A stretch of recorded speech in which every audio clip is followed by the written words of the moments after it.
The mics are hot.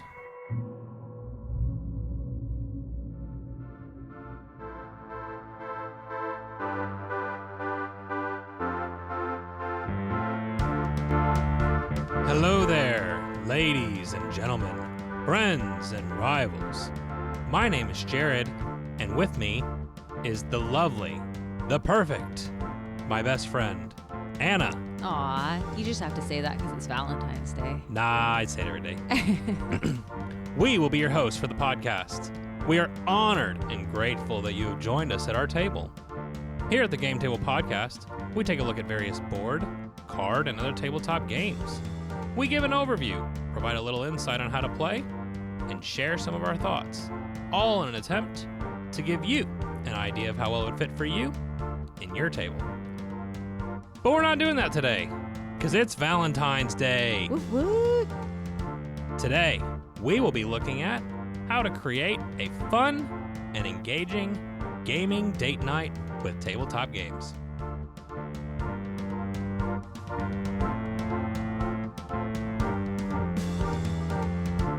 All right, ready? Yeah. Do you want to say a little bit about why we decided to do this first? Or I can? Yeah, go for it.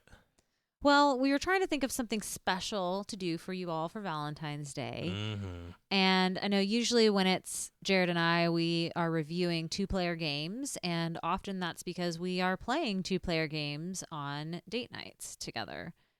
And so it seemed kind of special to just talk with you guys a little bit about date night, because we've connected with several other couples that enjoy playing games for date night. And if you are not currently dating or with someone, then feel free to use this just as an opportunity to get to know some of our favorite two-player games that you can play with another friend. That's right. Valentine's Day is all about love. That's that right. love can be through couples, it can be through friends, it can be loving your grandma. And teaching her to love games. That's right. Maybe she's teaching you how to love games. There you go. So, I hope you find this episode fun and helpful, and we'll just kind of see how it goes, because we're going to have this be a little bit more of just a discussion of how we like to go through an almost ideal date night that involves gaming. We understand this won't work exactly for everyone. Everyone's tastes are a little bit different, but we're hoping that with getting a little insight into how we like to do things, that you'll be able to pick up at least a few tips that you can implement in your gaming nights. Definitely, because we did not get to the place we are quickly, I would say. Do you remember how we started? Dating or?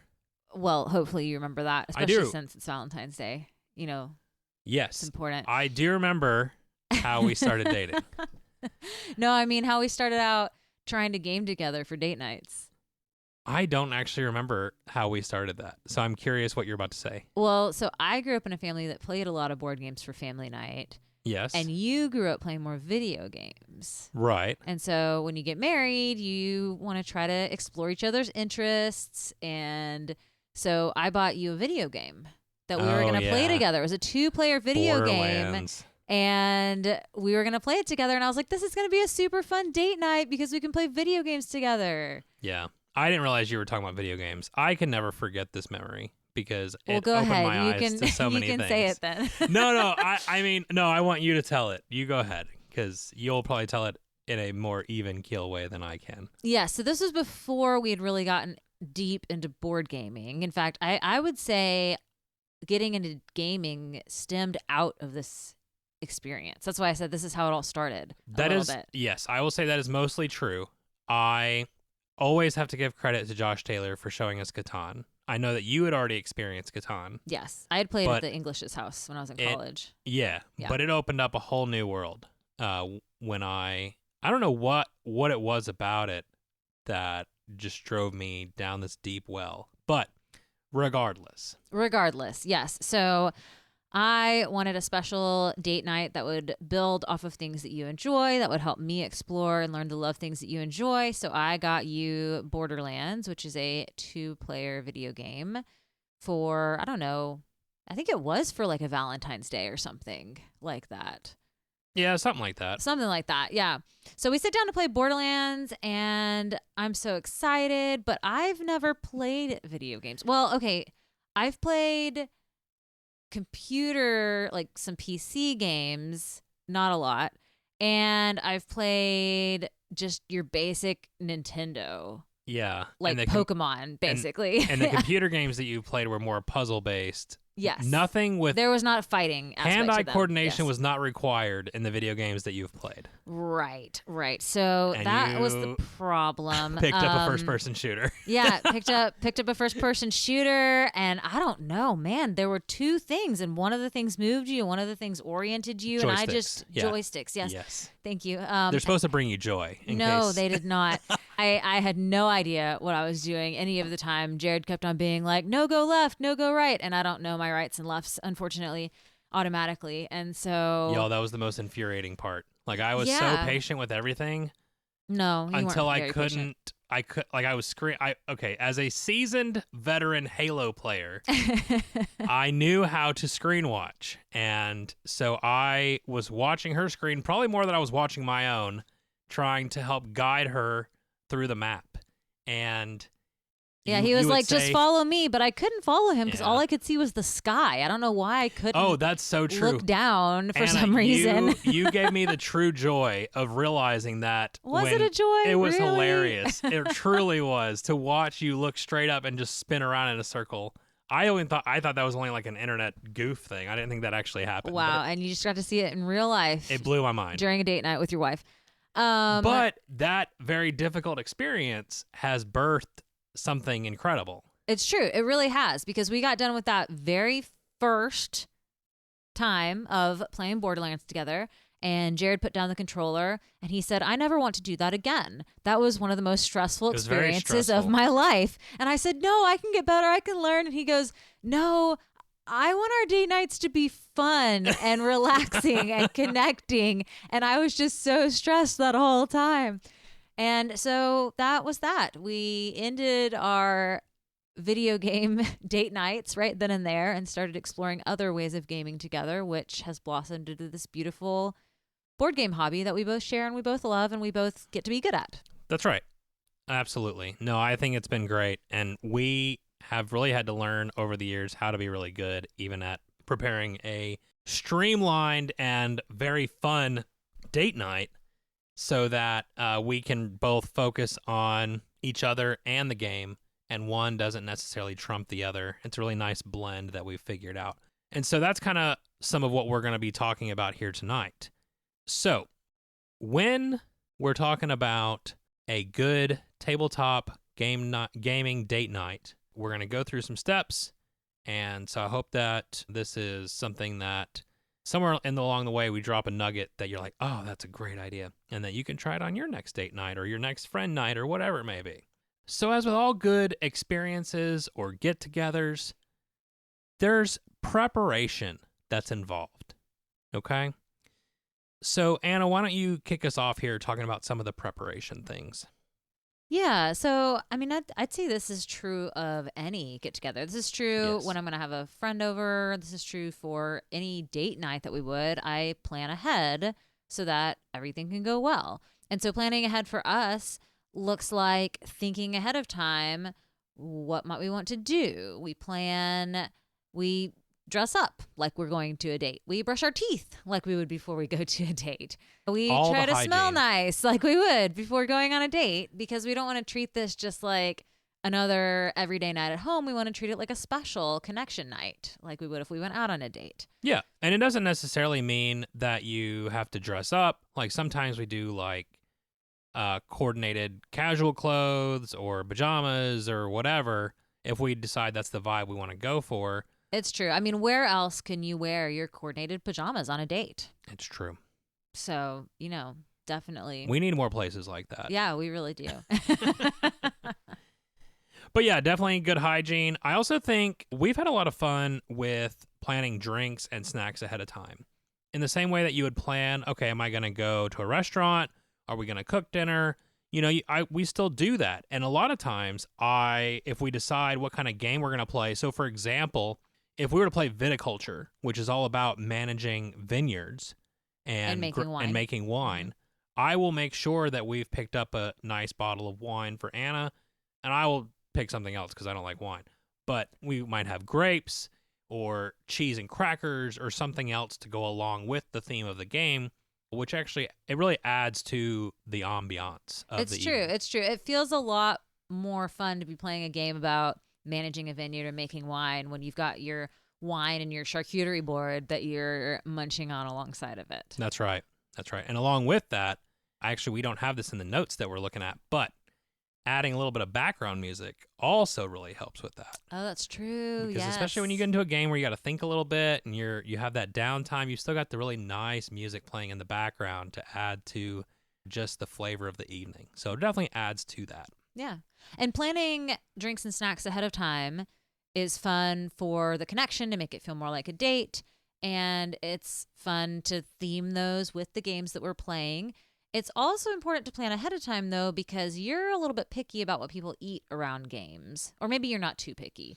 No, but it's important to be a little bit picky because you can't eat super messy things when you're every other turn managing board game pieces. we don't do hot wings at the gaming table. We do I not. will admit to that. But I'm not a hardcore stickler, no food at the table kind of thing. I just don't like the super greasy or the super powdery cheese puffs or things like that. But as long as everyone's got a napkin and it's nothing too crazy, I'm usually pretty okay with it because for me, hosting the event at the table is more important than keeping the game in 100% pristine condition. And I'd say another thing to plan, in fact, probably one of the most important things to plan, is it's really good if you learn the game ahead of time. So that can be done a couple of ways. Maybe one of you can learn the game ahead of time and teach it to the other person. We've done that before. Yep. There's a lot of games that have how to plays on YouTube. Mm-hmm. So if you don't want to, just exchange instructions and sit there and read, you can look up a how to play blank, whatever game you're going to play. And there's usually YouTube. There's a plethora of people that are doing how to play videos at this point. Yeah, and you can usually get one that's not too long. Like I'd say maybe 15, 20 minutes is pretty normal At the max, I to would find. And that explains every single rule that's in the rules. And so if you find a how to play video, you guys both watch it during the day.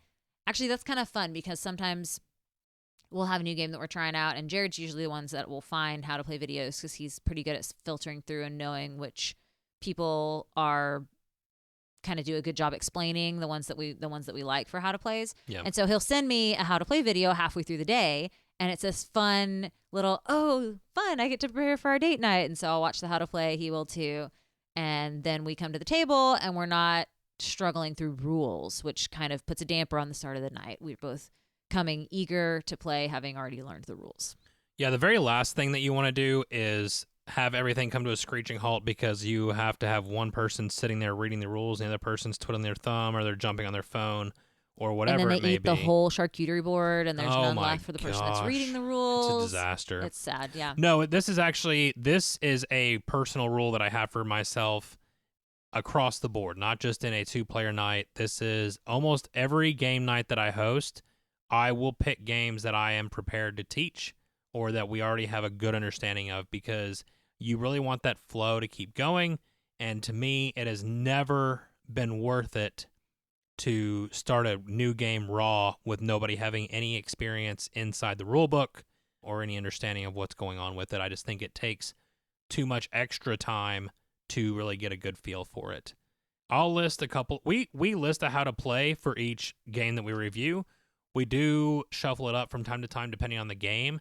I will say Rodney over at Watch It Played is cream of the crop. Excellent. He is very thorough. You will never miss a rule with any of Rodney's videos, so we recommend him a lot. But you can watch him on like 1.5 speed too. He talks 100%, 100%. And his videos do tend to be on a little bit closer to the 20-minute side because of the fact that he's very thorough. But Anna's correct. Rodney talks slow, so if you do 1.5, 1 3/4, you will still feel like you're talking to a normal human being as you listen to him. Rules Girl is another one. She gets through rules videos in less than 5 minutes typically. And I have a couple more that I'm going to list in the show notes as well, just so that as you're searching for people, you know kind of which ones are more thorough and which ones are probably not as good depending on how accurate they are with all of their rules. And I will say too, like, I understand that no one likes learning the rules to a game, but just think about it. Like, if you're going to take someone dancing, you're going to practice dancing. If you're going to take someone to go do some activity or to go play a sport or whatever, or to like sing a song or whatever, like, you're going to practice all those things. And learning the rules is like leading up to that experience. So I understand that it feels different in board gaming, but I think there's still value in doing that ahead of time for sure. I'm over here laughing at myself because definitely approximately 2 months ago, I took Jared to a curling bar for a date night and we hadn't researched curling ahead of time. And it wasn't a great experience. So I I'm just saying, don't recommend you've that. got to do your Definitely research. do your research ahead of time. That's right. All right. One more thing on preparation. I know we're emphasizing it a lot, but I think it's very important for the rest of the evening. You are not locked into staying at home when you do gaming on a date night. I love taking a game with me for us to play either at the restaurant while we're waiting for food, or if we're going to be waiting in line somewhere, I might bring a pack of cards or a small card game or something of that nature. Or So we'll do Ticket to Ride on our apps, on our phones. that's right. Sometimes Yeah, if we're using out app somewhere. games. Absolutely. So there's all kinds of ways to incorporate gaming into part of your date night. Just making sure, of course, that it is that it will travel well, as we talk about in most of our 2-player games.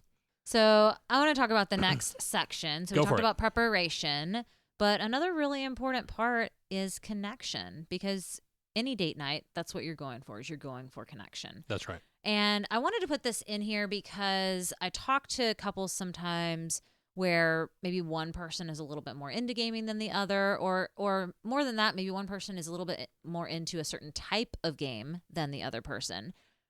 And they get excited about having a game night with their partner, and so they want to play all these games that they want to play. But if it's a date night, you really need to be picking games that you both want to play so that both of you are happy at the end of the night, so both of you feel connected at the end of the night. This isn't a chance to just do whatever you want to do. You need to explore together and see what you both want to do. I completely agree. And I have found that, especially if you're bringing someone new into the hobby or someone that you really hope would love gaming, Like your grandma. like your grandma, you don't throw Terraforming Mars or Twilight Imperium at your grandma Ooh. and expect her to just jump right in. You got to ease people in with lighter, easier to understand games. And then as they have a good experience with that, then they'll want more. And you give them a little more at a time, just a little taste. And then as you keep going, they're going to like it more and more. And then eventually they're going to want to play all the games that you want to play. But I have found that if you try and rush people, they get overwhelmed and they are like, I'm not going to do that. So I just think that if you are a heavy gamer and you want your friend or your spouse or your grandma or whoever to jump in, just remember, you got to take it slow, be patient. They will get there because it is a great hobby. I'm with you. I want to play Terraforming Mars all the time too. I get it. But you got to be able to go at their pace. Yeah.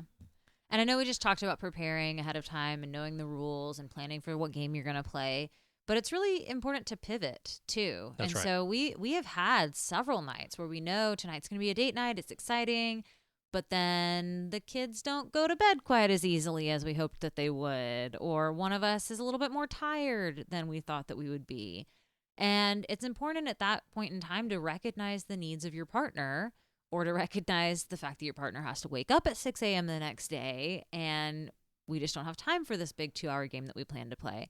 And to be willing to pivot, because it's more about connection than it is about getting a certain number of games or a certain type of game under your belt for the night. Yeah. Or even, you might have decided that you're going to try a new game and you both watch the how to play ahead of time. And you're all excited for it. And you get about halfway through and you're like, wow, this game's terrible. And it might not be terrible for everybody, but for the two of you, it's terrible. And so for us, we decide, okay, well, we're not having any fun here. It is our date night. So let's just put the game away. We can either pivot to a different game that we know how to jump into easily or whatever. But some people do this and I don't understand it. if the story in a book is terrible and you're not enjoying it, stop reading. Put it down. Go read a book that you like. Don't just keep reading for the sake of reading it. In the same way, you don't have to do that with games. Like, there's tens of thousands of games out there. And I've found multiple games where I was told that this game is awesome. It's one of the best out there, blah, blah, blah, blah, blah. But then I got into it and I was like, I don't know. I'm just not feeling it. And so I just think there's a lot out there for people to try, and there's no reason to beat your head against the wall over something that's supposed to be fun. Yeah, we had an example of something that happened really recently, actually, where we got the game Spirit Island, which is highly rated game. Many people love it. The best co-op ever. It's a cooperative game, right? And so we were both really excited to try it out, but we got through 3 turns. I was going to say, and it wasn't really going very well. And both of us were like, I think we might like this game under different circumstances, but tonight is just not the night to get kicked in the teeth by a co-op game. And especially a brand new one where we're still having to look up rules every now and then and that kind of thing. And so we decided, hey, we'll save Spirit Island for another night when we feel more in the mood for something like that. And we switched to a different game. Yep.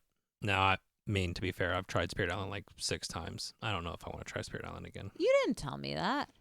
Yeah, we've tried it. I mean, you and I have tried it before too, in the past. But it was, that's true. Yeah. It's just never been a good experience for me. I think it's just difficult. Maybe. So yes. So preparation, connection, knowing when to toss all your preparation out the window because that's how life works because sometimes. Connection is more important. That's right. So we've talked about planning for what games you're going to play. I think it's important to think about and consider what kind of game you might want to play. I know that when we're doing date night, when it's just the two of us, I tend to lean towards doing cooperative games instead of competitive games. Nobody likes being on a date, beating the brains out of their partner, and then expecting their partner to just be in a great mood the rest of the night. I mean, that, at least for us people that are competitive, that can be a little bit rough. But I will say there are competitive games that we do like. There's a lot of cooperative games that we like.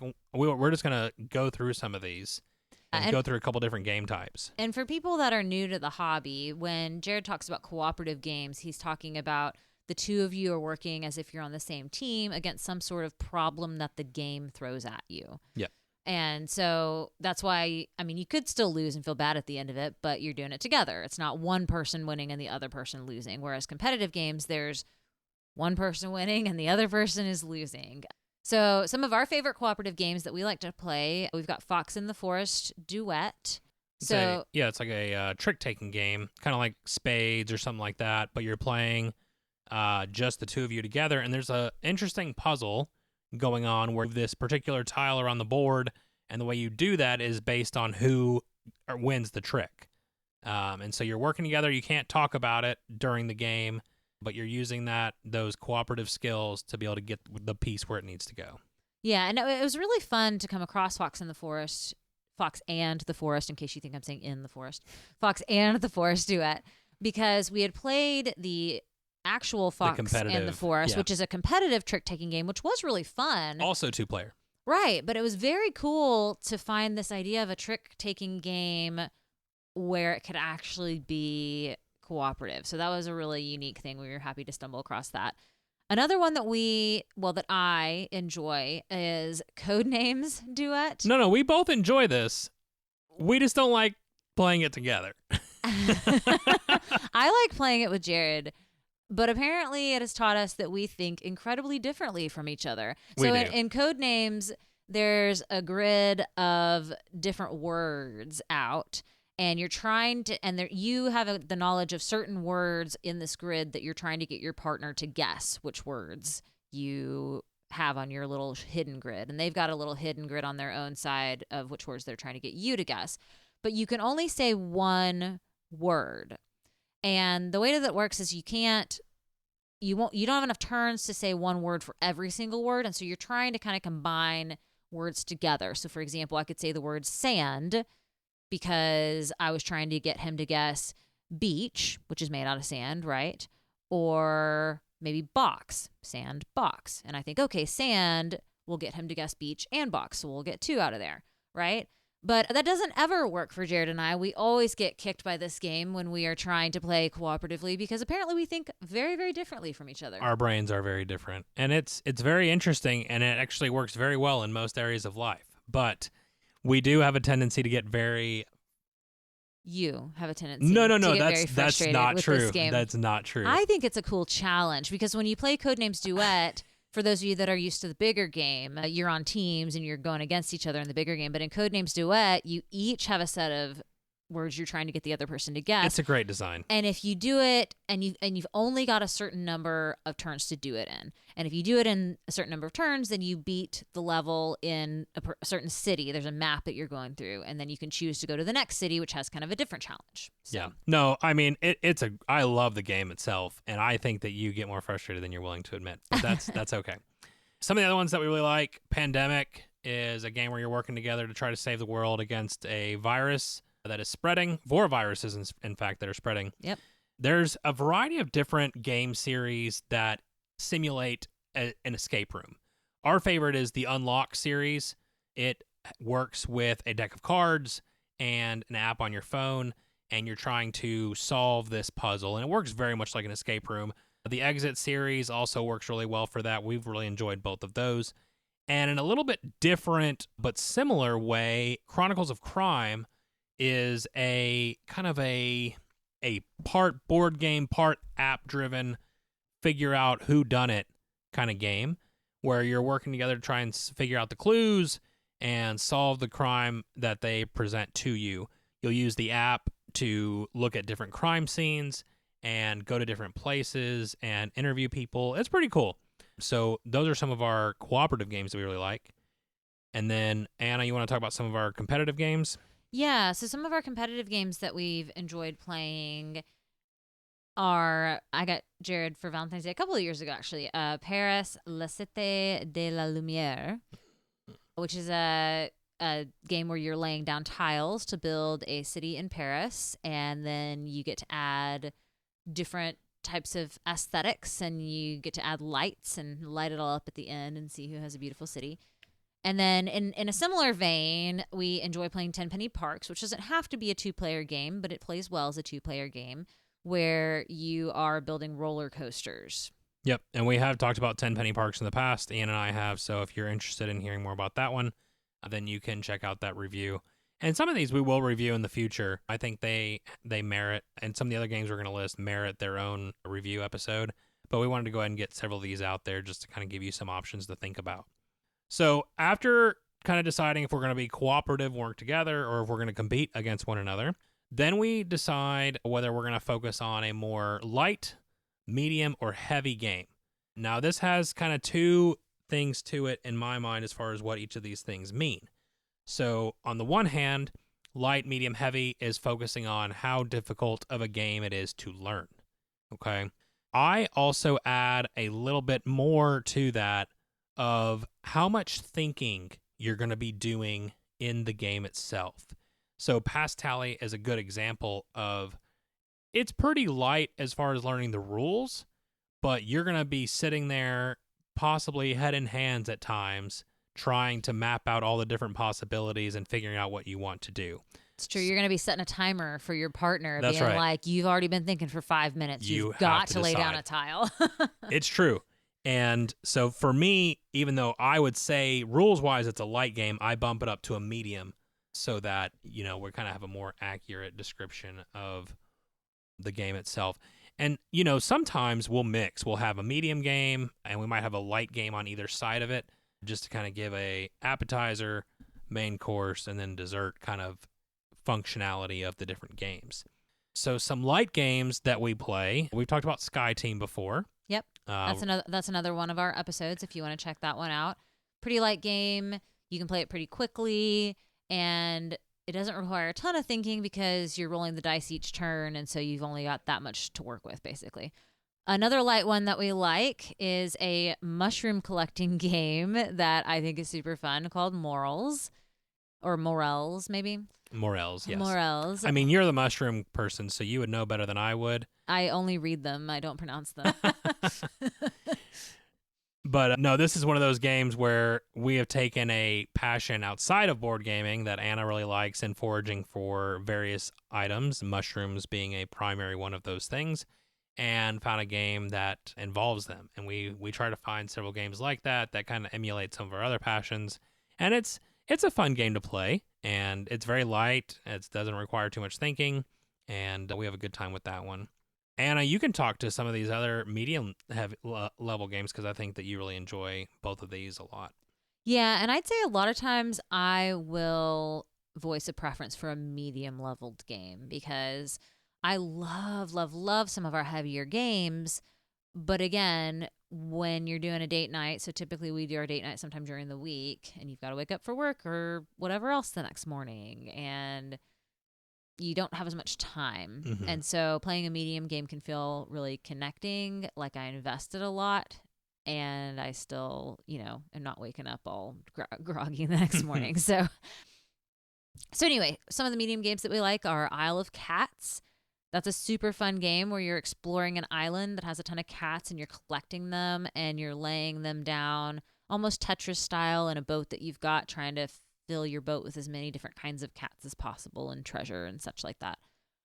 And then another one that we really like is Wingspan. I think y'all have an episode of Wingspan, so that's one that people can check out. That's right. If they'd like to learn more about Wingspan. It's a phenomenal game, beautiful artwork. It's about collecting different kinds of birds.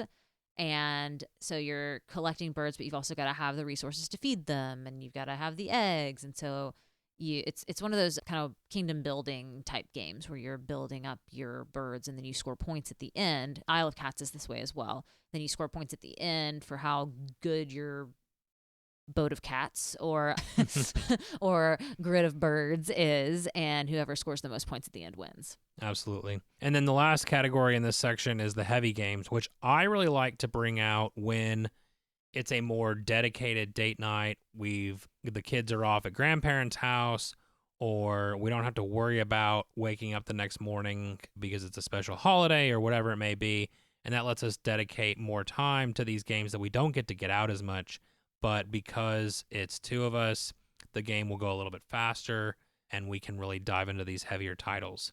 So for me, Ark Nova is one of those heavier games that I really enjoy playing it too.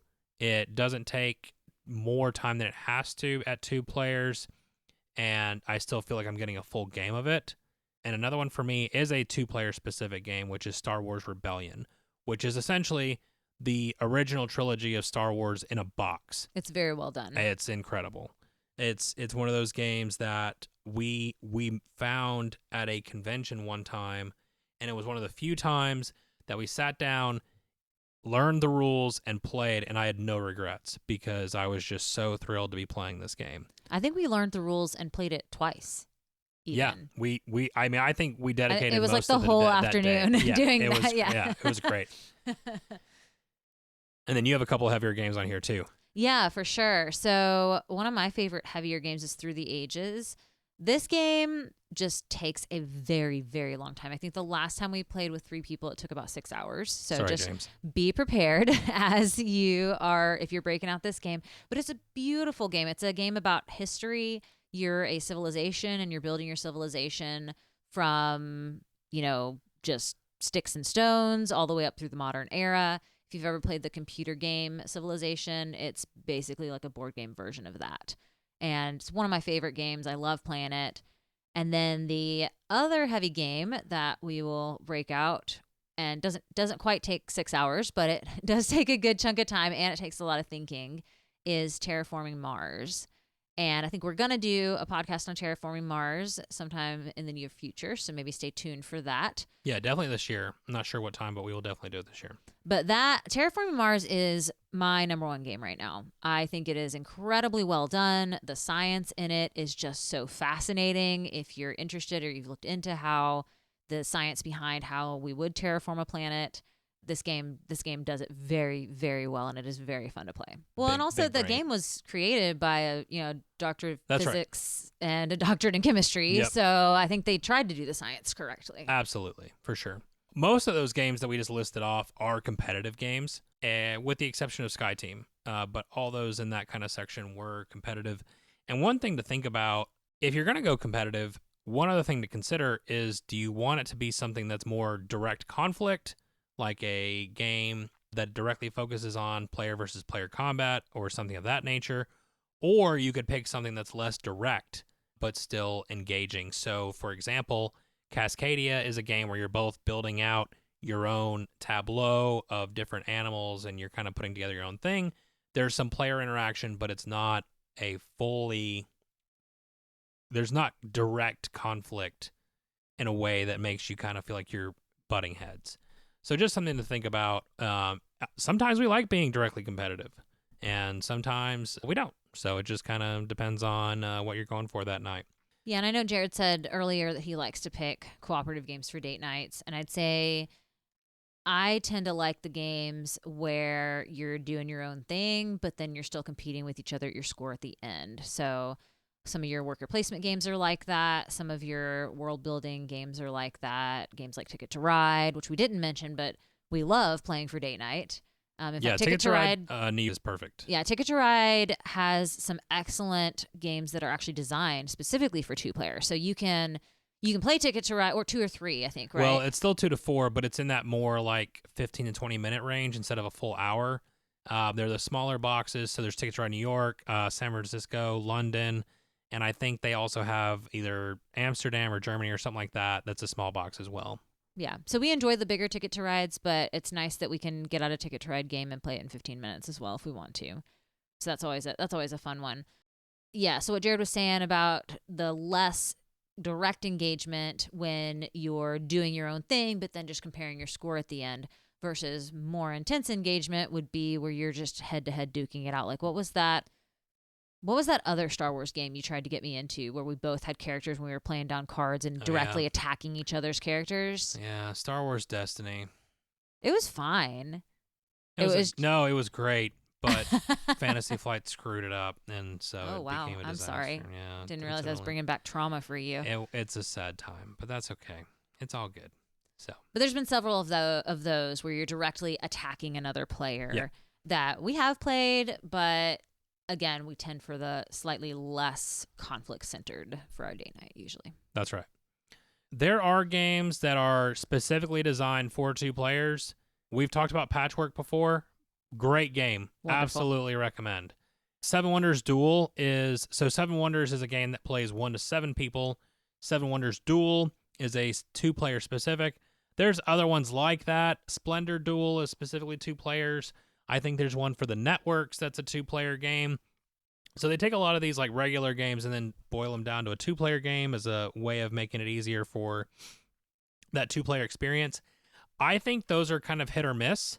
I enjoy Seven Wonders way more than I do Seven Wonders Duel. Agreed. So I would say there are definitely, don't shy away from picking the fuller games to be your 2-player game for the night. So for example, Viticulture, which we mentioned earlier, I think that game is great at 2. I think you get a different experience at higher player counts, but I think it still plays great at 2. Another one is Decorum, where you're roommates trying to decorate your house together, and that one's fun, yeah. There's all these different conflicts, and you're trying to work through that. I think that game's great. I don't know that I would enjoy that game with more than 2 people. It'd be difficult to manage it with more than 2 people, I feel like. For sure, yes. And then sometimes we play games that give us a challenge. So Damage Report is a game that's been in our collection for a long time. It's a real-time cooperative, and when I say real-time, like you're playing with a clock, and you're moving things around in real time to try and fix this spaceship that you're on before everything blows up. And with 2 people, it's really difficult because there's a lot of ship to cover and there's only 2 of you. And so that's sometimes something that we like to play as well. Yeah. So I think there's games like Patchwork that are great for strictly 2 players, but I think that a lot of games nowadays do an excellent job of getting to that 2-player count in the ways that they play. Agreed. And I know you said earlier, Splendor Duel. I mean, we don't have Splendor Duel, but we enjoy playing Splendor just with 2 people. That's right. I would put Sagrada also in that category. That's a game about building stained glass windows. It's really fun. And it plays wonderfully with 2 people and feels very satisfying not having a higher player count. Yeah, absolutely. So we have themed games as well. So these are things that focus on, like we talked about earlier, some things that we really like. Anna is in love with Buffy, and so we No, have. I'm in love with you, sweetheart. Well, that's true too. But we have multiple Buffy games that we like to play. And another one that I'm trying to get Anna more into, but it's more direct conflict, is Lorcana, the Disney game that we've talked about. We'll probably do a follow-up episode on that sometime this year too, because we've gotten a chance to play it a little bit more than we had before. We've got our hands on some cards now. But another one that's a little bit different is sometimes we like to do games that are focused on, they're themed, but they like have a campaign built into them. A game that we're going to be probably starting soon is called Deliverance, where you're angels trying to protect a city from demons in the way that they're. We're trying to protect the saints.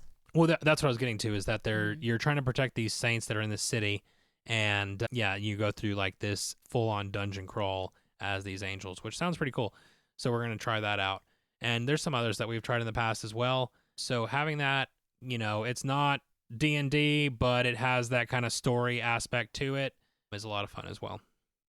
Yeah, it's true. There have been some really fun story games that we've played through where the story builds on itself too, which has been fun to play. So for sure. Yeah.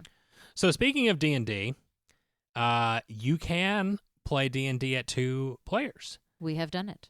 Many times. In fact, Anna is DMing a 2-player game for she and I right now. And we're in the middle of a story. And you can add on sidekicks to make it feel like there's a more full party. Or you can just, be the solo hero if that's what you want to. The lone wolf, if you will. But I really think Jared's not the lone wolf. He literally adopts every single NPC that we come across in the campaign. It's almost required. I have to remember so many different voices. It's very confusing. My favorite is when I get her into a conversation with herself and I'm just watching. Yes, that has happened. But no, I think it's a really fun, and it really feels safe as a way of trying D&D, because you don't have the pressure of all these other people around the table. It's just you and the person you're closest with at the table trying this thing out. Anna, I think that you would say that you've gotten a lot of DM experience through our 2-player games. Yes, definitely.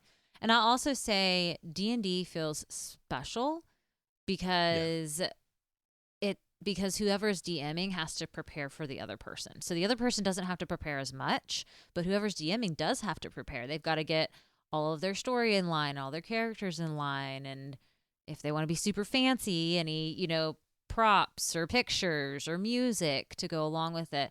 And so that can feel like a really special treat for the other person, almost like when somebody else says, hey, I'm going to plan an extra special date night and it's a surprise. That's kind of what D&D feels like to us, because usually we're both prepping for date night, but with D&D, one person is prepping everything and kind of giving that gift to the other person. Yep, for sure. No, I completely agree, and I've really enjoyed having an opportunity to play in your campaign and to be able to venture forth as a player, and then vice versa. Being able to DM for you as well. It's been a lot of fun. I've really enjoyed that. So I know we're coming up on time. Is there anything else? And I feel like 45 minutes in, we've barely scraped the possibilities of gaming, and including in a date night. There's just so many games out there. It's hard to list them all. We've had a lot of great experiences, but do you have anything else that you want to add as we kind of wrap up here? Yeah, I'll just say, I agree with you. We've kind of barely scratched the surface of the things that you could do for a date night, but we wanted this episode to be just kind of a lot of maybe name dropping, for lack of a better word, so that as you're fleshing out your game collection or your game night, you've got a lot of options to choose from. Well, I would say one of the categories we didn't explore a lot is some people really like party games. So party games are ones that Jared and I do not do as much of. We've got a whole shelf dedicated to party games in our game library, but party games are a great game sometimes for a date night, because party games are more, they're more focused around the social aspect of the game as opposed to the technical aspect of the game. Yeah, absolutely. And so some games like Munchkin, which is loosely like you're battling each other, but it's also just kind of really funny. And I don't know, what are some other ones you'd throw in there, babe, that would be good for 2 players? I think that who would like more party game oriented. Yeah, so I think we really enjoy Concept as a 2-player game. Oh yeah, that's a phenomenal one. So Concept is one person is the clue giver, and the other one's trying to figure out what's going on. And so basically, the clue giver has either a person, place, or thing that they're trying to get you to guess. There's a variety of different things on the board that they can highlight, and you're trying to see how fast you can guess what it is. Another one, it's kind of a party game. You and I have played a couple of different card games, The Mind and Hanabi. Oh yes, those are so challenging with 2 players. It's really fun to play those. So The Mind is a simple card game with just a deck of cards from 1 to 100, and you're trying to get your cards in the correct order from lowest to highest. And you're only using the cards in your hand. So you'll go through a variety of levels. Level 1, you're only going to have 1 card each. Level 2, 2 cards each, blah, blah, blah. But you can't talk. And so you have to, and I know it sounds weird, like everyone gives me this sideways look every time I describe it, but then once they start playing, they get it, and it's this really interesting game. Hanabi is a very interesting game that goes with the same concept of you can't talk, and, well, you can, but you can only give specific information, but you can't see your hand. You can see everybody else's hand of cards, and you're trying to give these clues to get people to play these firework cards down in the correct order. And those are both very challenging at 2, like you said. Yeah. So even though, and there's other party games that we've played but those are some that we've enjoyed that particularly play well with 2 people, because with 2 people, you're not going to be able to necessarily break out Werewolf or Apples to Apples or some of the more classic party games that require a lot of people. But if you've got a partner that enjoys party games and likes the more social deduction or social interaction as opposed to the strategy type games, there's still options for you for date night. Completely agree. I think one more kind of genre that I think is worth touching on, because it happens a lot in date night, whether for us or we've heard other couples talking about it, the Zen games. Oh, that's so true. I feel like really make it into date night a lot.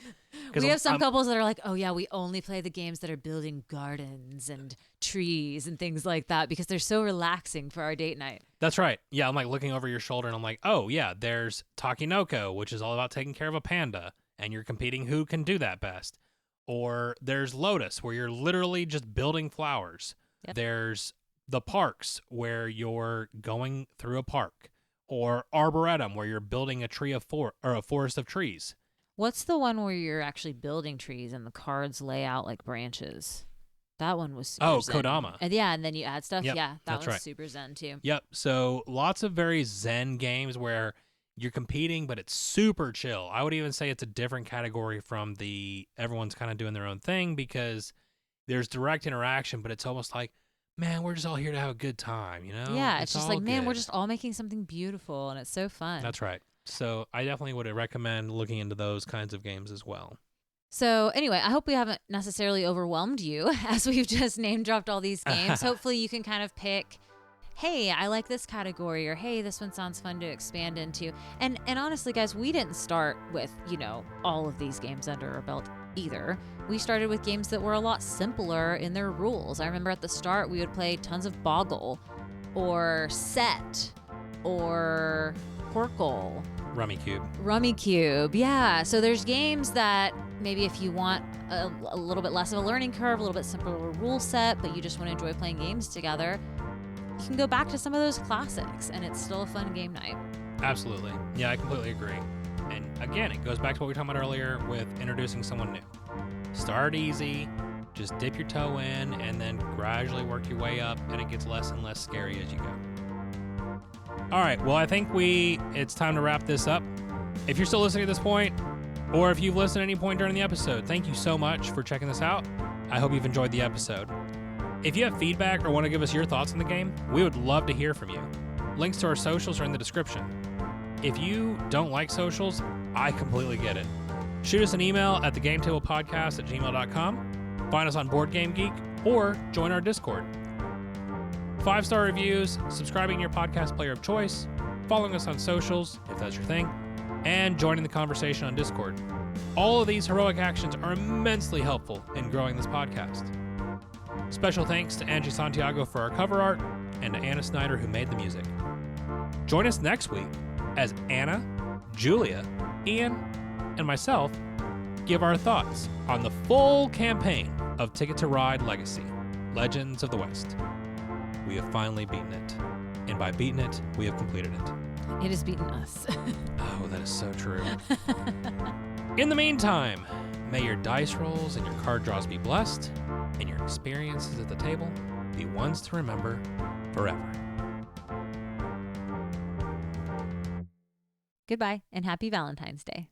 Happy Valentine's Day, Grandma.